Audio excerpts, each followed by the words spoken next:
going to take a look inside this wonderful book. Hi, I'm James Thurman, and welcome to my series of book reports. Each of these videos will give a brief overview of a book related to metalsmithing or jewelry making that I've found particularly useful. Full disclosure, I've not received any compensation for sharing these books. I just really like them and want to share them with others.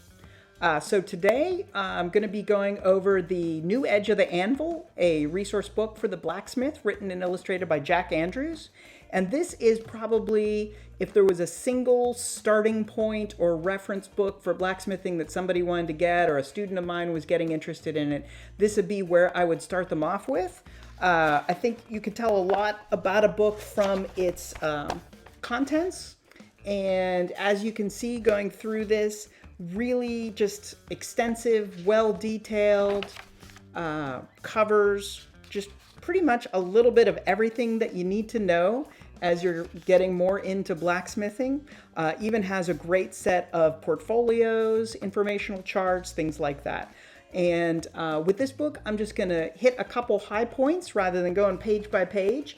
And so what I'd like to start off with is this kind of amount of usage and relationship of tools and equipments in the studio. So obviously he's thinking about a blacksmithing studio, but this diagram really struck me and I think is particularly useful for anyone thinking about setting up their studio, as far as where do you work most and how do you want to have the sort of the workflow and the proximity of those other areas that you need to get to. So making sure that you have clear work paths and that it makes sense, that particularly like the two largest areas, in this case, the forge and anvil that you're working with in a blacksmithing studio, would be in proximity to each other and a nice short sort of distance between them. So this, I think, is relevant to everybody and really stood out to me when I was going through the book. And I really love his hand-drawn illustrations. I think that it makes a book nice and approachable and friendly, and particularly if you're starting off in something, you're not secure and you want to feel comfortable with everything very quickly. So as you can see, he just has really wonderful illustrations that's reinforcing the information that he's written into the text. So, and that continues through the whole book, as you can see. And just want to hit the next point here with the forging processes, and how he just really is clear with it, goes through the whole process, and it's not going to replace anything in person or like an in-person workshop or something like that, but you can just see very clear kind of incremental stages and detailing of processes. And again, with his hand-drawn illustrations reinforcing the text that he's written out for everything. And flipping ahead, getting into metallurgy. Now, we're all not metallurgists. We're different types of metalsmiths, but I think that this is just an important thing to realize. So as you're working with your materials, you know not just what is happening, but why it might be happening.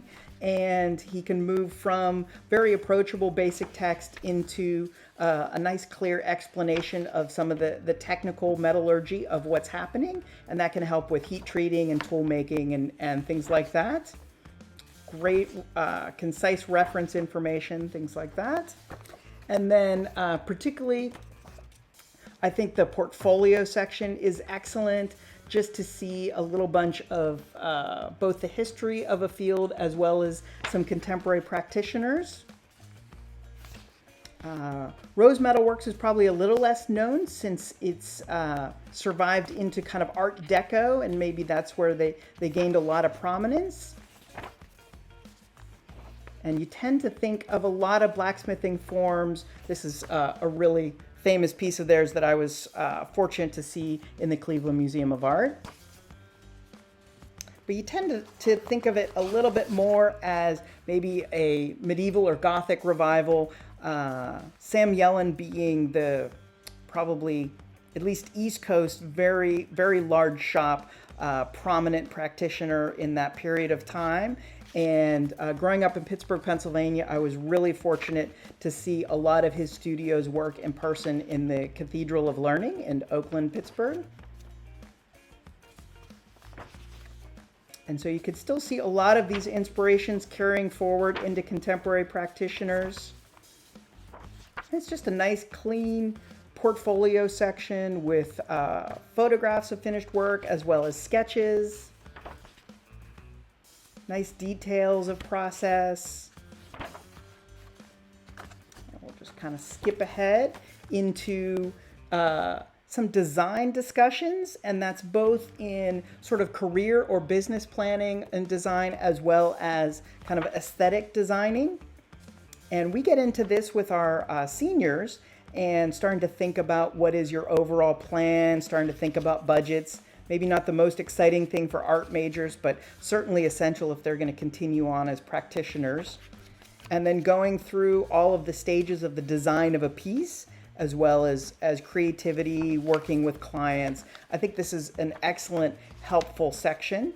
And even getting into a little bit how the computer can be an aspect of design and creativity as well. So again, this book is a wonderful starting point. Lots of great resources and references that are all in one place, so you don't have to look them up separately. And go through all of those. And some suppliers, organizations, bibliography of his references, as well as a nice concise index for the book. So just a quick kind of introduction to the book. Wanted to share it just because it's been such a great resource for me with both a little bit of blacksmithing that I've done as well as working with students that are becoming interested in it. So hope this was useful for you, and I'm always welcome to review other books or other topics if you're interested in that. So just send me a request. So hope this was useful and enjoyable to you. If you enjoyed this video, please be sure to hit that subscribe button so that you can hear from me when I post future videos. Thanks for stopping by.